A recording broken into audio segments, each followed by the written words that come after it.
I'll be waiting. Episode 161.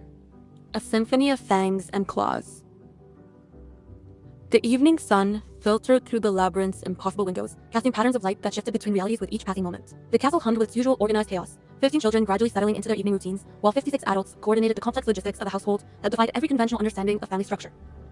But tonight, in one of the castle's most private and heavily warded chambers, something profoundly primal was about to unfold that would mark a significant new chapter in Jade's relationship with her supernatural lovers. A celebration of the monstrous gift she had so recently received, and a recognition that her enhanced hybrid nature had fundamentally altered what pleasure and intimacy could mean when shared between beings whose darkness complemented rather than conflicted. Jade stood in the center of the chamber that Gothic architecture and mythical words combined to create as perfect sanctuary for what she had explicitly requested. The space's design incorporating elements that all her supernatural partners would find comfortable and find conducive to releasing their carefully controlled natures in ways that love and trust together made safe, despite surface appearances suggesting danger. At 27 years old, having recently undergone yet another transformation through Professor Crowley's demonic essence integration, she possessed capabilities that went beyond even her already impressive hybrid modifications. Her accumulated enhancements, creating being whose resilience and whose capacity for experiencing intensity had reached levels that conventional understanding struggled adequately framing. But more significantly than just capability, her recent transformation had altered her fundamental relationship with certain experiences that her various supernatural natures had previously made merely tolerable or merely manageable through enhanced healing and enhanced pain tolerance. The demonic essences integration and the various vampire and werewolf and lichen modifications, all working together in unprecedented synthesis, had created unexpected development that Stephen Strange's mystical analysis had confirmed, and that her own experimentation had thoroughly validated across recent days of discovery. What had once been pain, what conventional human neurology would process as injury signals demanding defensive response and demanding healing attention, her modified nervous system now translated into pleasure when the source came from supernatural attacks that her various accumulated natures recognized as belonging to kindred darkness, rather than representing genuine threats requiring combat response or requiring flight from danger. The bites and scratches and various forms of controlled violence that her vampire and werewolf and shapeshifter lovers could inflict, those now produced sensations that ecstasy, rather than agony, more accurately characterized despite surface damage that observation might classify as injury requiring concern. It was discovery that required celebration, required exploration, required gathering those partners whose natures made them capable of providing what her transformed physiology now craved with intensity that surprised even her, despite her accumulated experience with desire and with passion across 8 years of building impossible, polyamorous family. Her voice when she had extended invitations had carried a mixture of excitement and appropriate vulnerability about requesting something that conventional frameworks would struggle understanding, despite its profound significance for her complete, authentic experience of intimacy with lovers, whose supernatural natures she had always accepted but had never quite been able to fully participate in, until transformation granted unexpected gift. The partner she had invited had accepted with varying degrees of understanding and enthusiasm, some immediately grasping what she was describing, while others required patient explanation about how her modified nervous system now processed their supernatural capabilities as sources of pleasure, rather than as threats or as violence, requiring endurance despite love making such experiences acceptable within relationship contexts. But all had understood the fundamental request, all had recognized the profound trust and the profound vulnerability, had asking them to deliberately employ their dangerous natures during intimate encounter, represented regardless of her assurances about safety and about genuine desire, rather than just being willing to tolerate for their satisfaction. Auril entered first, the ancient vampire's characteristic elegant bearing, making even simple movement appear graceful and purposeful, despite thousands of years having made such refined presentation essentially automatic rather than requiring conscious effort. His crimson eyes showed obvious fascination, mixing with appropriate concern as he approached where Jade stood at the chamber center. His voice when he spoke carried that distinctive cultured delivery mixing genuine care with barely suppressed curiosity about what exactly she was proposing, and what it meant for their relationship, and for his own long-denied desires that civilization and control had taught him to carefully suppress during intimate encounters. My dear Jade, I must confess to considerable uncertainty about what you are requesting despite your patient explanations during our preliminary discussion. You wish me to employ my full vampire capabilities during our encounter, to actually bite with intent to pierce rather than just grazing skin symbolically, to allow my strength its full expression, rather than maintaining careful gentleness that concern about your safety has always demanded, despite your considerable resilience, theoretically making such caution unnecessary given your accumulated enhancements. Later followed, the vampire elder's more martial bearing and his more overtly predatory nature, making him perhaps better suited for understanding what Jade desired than Arrow's more refined aesthetic might initially have prepared him for grasping, despite both sharing fundamental vampiric nature. His voice carried directness, mixing with his own form of concern when he articulated his understanding. You want us to stop pretending to be civilized, to stop carefully controlling our predatory instincts, to actually treat you as prey during the hunt, even though love and genuine care both make actual danger impossible, despite surface appearance that our complete authentic vampire natures might suggest threatens harm rather than promises pleasure.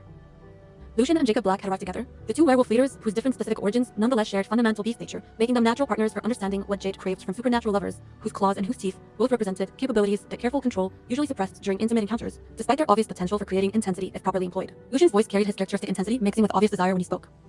The wolf understands what you need. Recognizes kindred call to embrace, rather than suppress the beast, during moments when passion and transformation both warrant releasing careful civilized restraint that normal circumstances demand maintaining. Jacob added his perspective with matching understanding despite his youth compared to the ancient supernatural beings who comprised much of Jade's accumulated partners. My pack instincts recognize this as proper mating between alpha and those strong enough to match her power, rather than requiring gentle treatment that baseline human fragility would demand receiving, regardless of desire for intensity that capability simply cannot safely permit experiencing when partners lack sufficient corroborating mating between alpha and those strong enough to match her power, rather than children's assail. Friend. The vampires and werewolves were joined by the Lycan and by several of Jade's shapeshifter partners, creating a gathering of supernatural predators whose combined presence would normally trigger defensive responses in prey species, despite the love and the genuine care that their relationships with Jade obviously encompassed beyond just predatory instincts. But tonight, defensive responses and careful control both would be deliberately set aside in favor of exploring what complete authentic supernatural intimacy could mean when partner possessed capability for experiencing their dangerous natures as pleasure rather than as threat. Nathan had positioned cameras at discrete angles throughout the chamber, the YouTube creator having received Jade's explicit permission to document this encounter despite its extremely intimate nature and despite its potentially controversial content that mainstream audiences might struggle understanding without considerable context about supernatural nature and about how Jade's modifications had fundamentally altered what experiences qualify as pleasurable versus painful or dangerous. His voice carried appropriate professional distance, mixing with obvious personal fascination when he articulated his intention. I would capture this for the archive and potentially for channel content, if editing and context can make it comprehensible to audiences lacking direct experience with supernatural dynamics and lacking understanding about how your hybrid nature processes stimuli differently than baseline human neurology would manage dynamic sensuations. This represents genuinely unprecedented documentation about supernatural intimacy when partners' respective natures align in ways that conventional human experience simply cannot replicate, despite impressive variety that normal sexuality encompasses. Jade appreciated his presence and appreciated his characteristic professional approach that treated even extreme situations with respect and with genuine attempt at understanding significance beyond just surface spectacle. Her voice, when she responded, carried warmth mixing with her own, barely suppressed anticipation about finally experiencing her lovers completely, rather than always sensing they were holding back significant portions of their authentic supernatural capabilities out of concern about overwhelming her or about causing harm, despite her repeated assurances about her resilience. Thank you for documenting this, Nathan. I want record of this breakthrough. Want evidence of what complete acceptance and complete trust can create when supernatural beings find partners whose capabilities match their intensity, rather than requiring constant careful restraint that concern about fragility imposes as limitation, preventing complete authentic expression during intimacy. She turned to address the assembled supernatural predators, her voice strengthening with conviction about what she needed them to understand regarding her genuine readiness and her genuine desire for experiencing them without restraint. I have gathered you here tonight because your natures, your fangs and your claws, and your supernatural strength, all of those capabilities that you usually carefully suppress during intimate encounters with me out of concern about causing injury, those have become sources of intense pleasure rather than sources of pain or damage. But my modified nervous system now translates into ecstasy when the violence comes from darkness I recognize as kindred rather than as threat. Her enhanced awareness made her perceive their reactions, mixture of fascination and continued uncertainty, and gradually building desire as her words and her obvious genuine enthusiasm began overcoming their trained caution about employing full capabilities during vulnerable intimate moments. I'm not asking you to actually injure me in ways that would require extensive healing or that would create lasting damage, but I'm explicitly requesting that you stop treating me as fragile. Stop carefully controlling your bites that barely break skin. Stop restraining your strength to gentle levels that my resilience makes completely unnecessary precautions, rather than recognizing that I can handle and genuinely crave experiencing your complete authentic supernatural capabilities during intimate encounters. Aro moved closer, his ancient vampire instincts clearly responding to her explicit invitation, despite millennia of learned control making releasing such carefully maintained restraint feel dangerous even when intellectual understanding confirmed safety. His voice carried renewed intensity, mixing with obvious desire when he articulated shifting perspective. If you genuinely can experience our fangs as pleasure rather than as pain, if your hybrid nature truly processes supernatural violence as intense sensation rather than as injury requiring defensive response, then what you are offering represents extraordinary gift that my long existence has never encountered despite countless partners and despite accumulated considerable experience with various approaches to intimacy that vampire nature's particular requirements and capabilities both have shaped across millennia. His crimson eyes met hers directly, vampire power and vampire hunger both evident in his gaze, despite continued restraints making him wait for explicit permission rather than simply taking what instinct demanded, claiming, "But I need absolute confirmation that you genuinely want this, that your request comes from authentic desire rather than from thinking you should want experiencing our complete natures, despite actual preferences suggesting different approach would better serve your genuine pleasure and your genuine well-being. We can provide gentleness, can maintain careful control, can continue treating you as precious rather than as prey, if such approach actually serves you better despite your words suggesting otherwise." Jade appreciated his continued concern despite finding his hesitation somewhat frustrating, given her repeated explicit articulations about genuine desire rather than obligation or misguided attempt at accommodating their natures through accepting the experiences she did not actually want. Her voice when she responded carried firmness mixing with barely suppressed need. "Aro, I'm absolutely certain about wanting this, about craving your fangs and your strength employed without careful restraint that concern continues imposing despite my repeated assurances. My nervous system has been fundamentally rewired through accumulated modifications and through recent demonic essence integration, creating physiology that genuinely experiences supernatural violence from recognized kindred as intense pleasure rather than as pain or injury, that conventional understanding would assume such stimuli should produce regardless of modifications." She moved to press herself against him, physical contact emphasizing her words and her obvious arousal that discussing their capabilities and discussing her desires both had been building across the extended preliminary conversation. "I want your bite. Want to feel your fangs actually pierce rather than just grazing. Want your venom flowing into my system where my hybrid nature will process it as aphrodisiac and as enhancement rather than as toxin requiring neutralization. I want your strength employed without careful restraint. Want to feel your vampire power during intimate encounter rather than always sensing you are holding back significant portion of your capabilities out of concern about overwhelming me despite my resilience making such caution unnecessary limitation."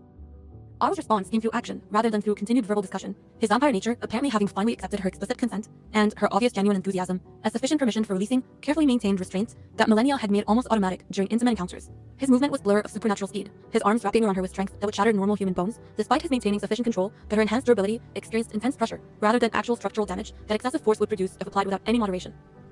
His fangs found her throat with predatory precision that hunting and feeding both had refined across thousands of years, the penetration swift and deep, and absolutely deliberate rather than being careful, surface bite that symbolism alone would characterize without actual substantial violation of her flesh. The sensation was exactly what she had been craving, intense and overwhelming, and somehow processing through her modified nervous system as pure pleasure rather than as pain, despite the objective injury that vampire fangs had inflicted, and despite the venom now flowing into her bloodstream through the wounds his bite had created. Jade heard herself crying out, sound mixing pleasure with surprise and intensity, even though anticipation and understanding both had prepared her intellectually for what the experience would produce through her rewired neurology. But knowing and experiencing represented different states, expectation and reality, creating disconnect that actual sensations' overwhelming nature made evident despite confident assurances during preliminary discussions. Her voice emerged rough with need when she managed articulating response. Yes, exactly like that. Do not stop or hold back, now that you have started actually employing your capabilities, rather than just carefully controlled simulation lacking genuine supernatural intensity. Victor joined with his own form of predatory enthusiasm, the vampire elder's more martial nature, making him perhaps less conflicted than Aro about employing full capabilities during intimate encounter once explicit permission had been granted and once his fellow vampires' successful initial engagement had demonstrated safety despite intensity. His fangs found her shoulder, like powerful and deep and deliberately positioned to avoid conflicting with Aro's claim on her throat, while still providing him access to rich blood flow that feeding and pleasure both would benefit from. The dual sensation of two ancient vampires feeding simultaneously while their supernatural strength held her immobile between them created experience that her previous intimate encounters had never quite matched, despite impressive variety and despite considerable intensity that various partners had provided across 8 years of accumulated lovers. But this felt different, this felt primal, in ways that even supernatural partners' previous careful, controlled encounters had not achieved, their complete authentic vampire natures finally being permitted full expression during vulnerability and during intimacy that love made safe despite surface appearances suggesting danger. Lucian transformed without warning, his lichen nature apparently responding to the vampire's feeding, and to Jade's obvious pleasure through pack instincts and through predatory recognition that appropriate moment for werewolf participation had arrived, requiring action rather than continued observation. His massive hybrid form dwarfed his human size, fur and muscle and claws, all manifesting through transformation that his control made swift and complete, rather than partial or gradual. His clawed hands gripped her hip with force that would tear baseline human flesh despite his maintaining sufficient awareness that her enhanced durability experienced intense pressure and experienced controlled violence, rather than experiencing actual rending that excessive strength would produce if applied without any restraint. His voice emerged as growl-carrying words despite transformation making human speech technically difficult through restructured vocal anatomy. The beast claims you properly now, marks you as mate rather than just engaging in careful civilized encounter, pretending supernatural nature matters less than gentle human sensibility about appropriate intimate conduct. Jacob's own transformation followed, the younger werewolf's larger size and his different transformation style creating distinct presence despite fundamental similarity in nature and in capabilities that both werewolf forms shared. His claws joined Lucian's in gripping her body, 4 supernatural predators, now holding and marking and feeding simultaneously, creating symphony of sensation that her modified nervous system processed as overwhelming pleasure, rather than as 4 distinct sources of injury, requiring defensive response and requiring healing attention. The scratches came as natural extension of their grip, claws dragging across her enhanced skin with pressure that broke surface and drew blood despite not cutting deeply enough to create serious structural damage that excessive force would produce if strength were employed without sufficient control. But the sensation was exactly what her transformed physiology craved, sharp, intense feeling processing as pleasure that built upon and amplified the vampire's ongoing feeding and the werewolf's powerful grip.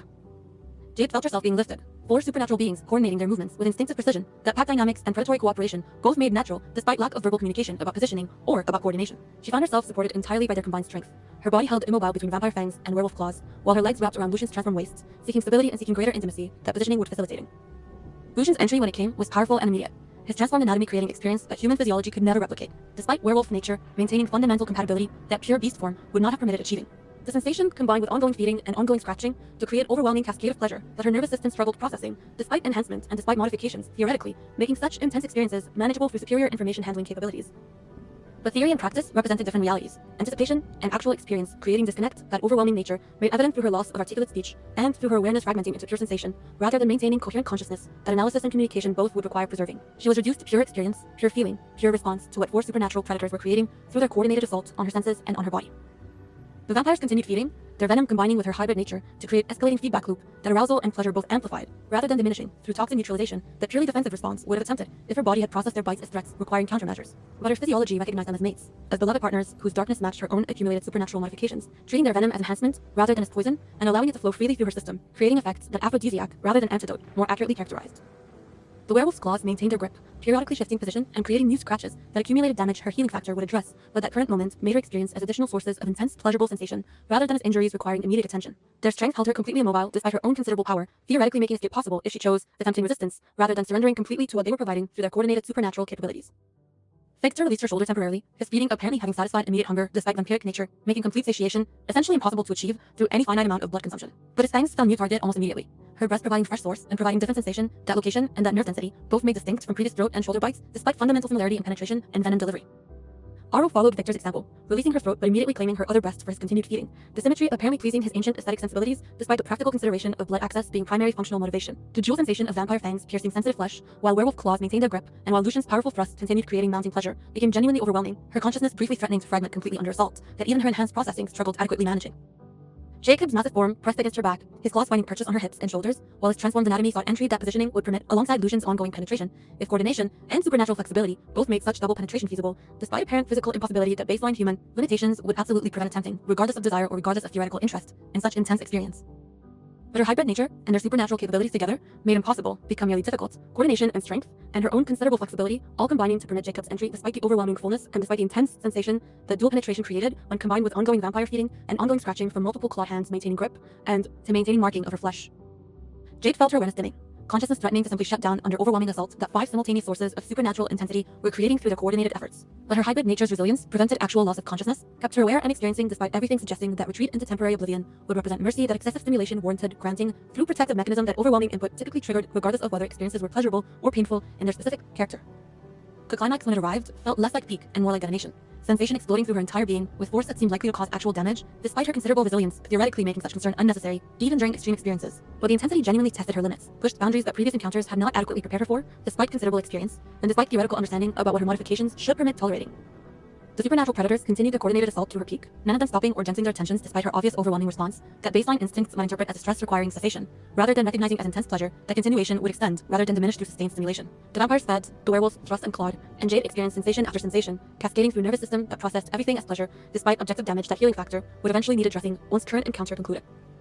Her voice when it emerged was primal scream, making pleasure with something approaching religious experience. Transcendence that overwhelming sensation created through pushing her consciousness beyond normal parameters and into states that extreme circumstances alone could facilitate accessing. She felt simultaneously completely present and completely absent. Awareness sharp yet distant. Sensation overwhelming yet somehow manageable through detachment that intensity had created as protective mechanism that complete shutdown would have represented if resilience had proven insufficient. The supernatural beings holding her finally began reaching their own peaks, coordination remaining evident as releases came in sequence, rather than simultaneously preventing completely overwhelming her through having all 5 climax at identical moments that cumulative effect might make it genuinely dangerous despite individual contributions being manageable through her considerable capability. Lucian came first, his werewolf form's release accompanied by deep satisfied growl that reverberated through her body, pressed against his massive transformed frame. Jacob followed shortly after, his own climax creating additional sensation that fullness and that his continued grip both contributed to, despite his thrust having stilled as release concluded immediate movement, while claws maintained their possessive hold on her hips and shoulders. The vampires continued feeding through the werewolf's peaks, their own supernatural stamina, and their own different priorities, making sexual climax secondary consideration compared to blood consumption that their nature demanded, prioritizing despite intimate context, making physical pleasure significant dimension of overall experience. But eventually, Oro and Victor both released her simultaneously, their fangs withdrawing from her breasts with careful attention to minimizing additional damage despite the feeding having created substantial wounds that healing factor would address alongside accumulated scratches and various other injuries that the encounter's intensity had inevitably produced despite care and, despite love making actual serious harm impossible to inflict on partner, whose resilience made her essentially indestructible when facing supernatural capabilities that more fragile targets would find absolutely lethal. Jade found herself being gently lowered to comfortable surface that magical preparation had provided. The 5 supernatural predators, carefully transitioning from intense encounter into careful aftercare that her obvious temporary incapacity warranted receiving despite her enhanced recovery, making such attention technically unnecessary from purely medical perspective. But emotionally and psychologically, the gentle treatment and the obvious care mattered enormously, communicating that violence and intensity had been gifts offered in love, rather than being actual predation that survival instinct should have triggered, fleeing from despite pleasure that experience had ultimately created. Her voice when she managed articulation emerged rough and exhausted despite enhanced stamina theoretically making such complete depletion impossible to achieve through single encounter regardless of intensity or duration. That was absolutely extraordinary, genuinely transcendent experience that exceeded even my optimistic expectations about what complete authentic supernatural intimacy could create when careful restraint released and when your respective natures found full expression through encounter that celebration rather than suppression characterized as fundamental approach. Aro's response carried satisfaction, mixing with lingering concern about intensity and about whether she had genuinely experienced everything as pleasure, or whether politeness and desire to validate their natures might be motivating, claiming enjoyment despite actual distress that careful civilized instinct counseled, protecting her from. You truly experienced our fangs as pleasure rather than as pain? Truly processed our venom as enhancement rather than as toxin? The intensity and the obvious overwhelming nature concern us despite your assurances, and despite obvious signs that genuine pleasure rather than endured suffering characterize your responses throughout encounter. Jade managed smiled despite exhaustion, her voice carrying absolute conviction when she responded. I experienced pure pleasure, genuine ecstasy from your bites and your venom, and from the werewolf's claws and strength, all employed without careful restraint that previous encounters' gentleness have represented. My hybrid nature processes your supernatural capabilities as intense, pleasurable sensation, rather than as threats or as injuries, making tonight's encounter exactly what I needed experiencing, and exactly what our relationships required sharing for reaching complete authentic depth and complete authentic intimacy. Victor added his perspective with matching concern about pushing boundaries and about ensuring they had not actually caused harm, despite pleasure responses suggesting positive experience. The scratches and bites will heal. Your impressive regeneration will address accumulated damage that our intensity inevitably created, despite our attempting to maintain sufficient control that serious injury would not occur, regardless of employing full capabilities, rather than careful, gentle versions that previous encounters had characterized as our intimate engagement. Lucian's voice carried rumbling satisfaction that his transformed vocal cords made sound even deeper and more resonant than his human speech patterns typically produced. The pack recognizes you as true alpha mate now, rather than just beloved human requiring gentle, careful treatment. You matched our intensity, handled our strength and our claws without breaking or without requiring we stop. Despite obvious overwhelming nature creating responses, the protective instinct normally interprets as a stress, requiring immediate cessation, regardless of actual experience being pleasure that overwhelming sensation creates, rather than pain demanding relief. Jacob added his agreement with matching satisfaction evident despite his youth, making him perhaps more uncertain about reading responses and about distinguishing pleasure from distress, when intensity made surface presentations potentially ambiguous to interpretation, lacking experience with extreme encounters. He took everything we gave and asked for more, instead of asking us to stop or to be gentle, proving strength and proving genuine desire for experiencing our complete natures, rather than just accepting carefully controlled versions that concern about fragility, makes us usually present during intimate encounters regardless of actual capability, making such caution unnecessary limitation. The recovery period extended as Jade's healing factor addressed accumulated damage. The various bites and scratches requiring time despite her enhanced regeneration-making process considerably faster than baseline human healing would manage identical injuries. The supernatural beings remain close, providing comfort and providing continued affirmation about the encounter's significance and about their profound appreciation for being permitted to finally express complete authentic natures during intimate vulnerability rather than maintaining careful control, the concern usually imposed as necessary limitation. Nathan's cameras had captured everything from discrete angles, documentation that would require considerable editing and considerable contextual explanation before any portion could be shared with audiences lacking direct experience with supernatural dynamics and lacking understanding about Jade's unique physiology, making experiences pleasurable that conventional human neurology would process as injuries requiring medical attention rather than as intense consensual, intimate encounter between partners whose respective natures align in ways that complete authentic expression became possible through trust and through capability. His voice, when he finally spoke, carried professional assessment mixing with personal reaction. That was genuinely unprecedented documentation, evidence of supernatural intimacy when partners possess compatible natures and when modifications create physiology capable of experiencing violence as pleasure rather than as threat. The intensity and the obvious genuine mutual satisfaction suggest possibilities that conventional understanding about supernatural relationships has not adequately explored, despite obvious potential for such dynamics existing whenever capable partners find each other and find willingness to explore complete authentic engagement. Jade appreciated his professional perspective and appreciated his characteristic ability to maintain analytic distance, despite personal responses that witnessing extreme intimate encounter inevitably created regardless of professional experience and regardless of accumulated desensitization that repeated exposure theoretically should produce. Her voice carried gratitude when she managed articulation through lingering exhaustion. Thank you for documenting this, for capturing evidence that will serve family archive and potentially serve broader education about supernatural capabilities and about how hybrid modifications can fundamentally alter what experiences qualify as pleasurable when physiology gets rewired through accumulated enhancements, creating unexpected developments that discovery rather than planning typically reveals. Welcome to understanding that ultimate trust involved permitting complete authentic expression during vulnerability. The supernatural beings required partners capable of handling their full capabilities, rather than requiring constant careful restraint that fragility imposed as limitation, preventing complete intimate depth. Welcome to recognition that pain and pleasure existed on continuum, that physiology and psychology both shaped, that modifications could fundamentally alter what sensations consciousness experienced as ecstasy versus agony when source and context both informed interpretation alongside pure physical stimulus. The symphony of fangs and claws had been thoroughly performed and thoroughly appreciated. The supernatural predators had been permitted complete authentic expression. And somewhere an impossible castle between realities, 5 beings whose dangerous natures typically required careful control had discovered that their Nexus queen could not only handle but actively craved their darkness employed without restraint during intimate encounters, creating foundation for future explorations and creating renewed recognition that her hybrid nature granted capabilities extending far beyond just combat applications or just defensive resilience into territories that pleasure and intimacy both encompassed when courage and capability together made impossible become merely intense rather than remaining forever prohibited through fear, disconnected from recognizing beautiful potential that monstrous love created when partners possessed strength, matching desire for complete authentic connection, transcending safe comfortable limitations.